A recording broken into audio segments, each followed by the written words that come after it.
Short English sentences. I see, मैं समझ गया। आई एम सिंगल, मैं अविवाहित हूँ। आई थिंक सो, मैं ऐसा सोचता हूँ। आई क्विट, मैं छोड़ता हूँ। आई एम लॉस्ट, मैं खो गया हूँ।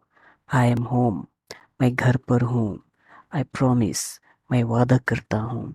आई डिक्लाइन, मैं मना करता हूँ। टाइम इज अप, समय समाप्त। लेट गो, जाने दो। सो लॉन्ग, इतना समय। हैव फन, मजे करो। सो डू आई, मैं भी ऐसा ही करूं। हाउ मच, कितना। हाउ मेनी, कितने। आफ्टर यू, आपके बाद। यू फर्स्ट, पहले आप। माई ट्रीट, मेरी दावत। गुड लक, सौभाग्य। फॉलो मी, मेरे पीछे आओ। फॉरगेट इट, रहने भी दो। वॉच आउट, ध्यान रहे। कीप इन टच, मिलते रहना। व्हाट्स न्यू, क्या नया क्या है। इज़ इट योर्स, क्या ये आपका है।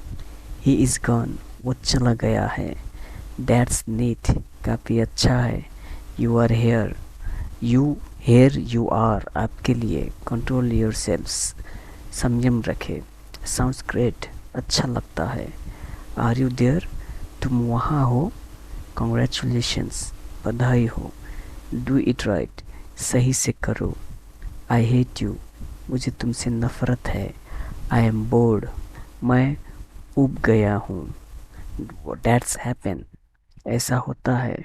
स्लो डाउन, धीमे चलो। रिलैक्स, आराम से। डोंट विंक, आंख मत मारो। सर्व द फूड, खाना लगा दो। कीप मम, चुप रहो। सी हिम ऑफ, उसे विदा करो। ऐसे ही वीडियो देखने के लिए हमारे चैनल को सब्सक्राइब कर सकते हैं और हमेशा ही सीख सकते हैं मेरे साथ। Thank you.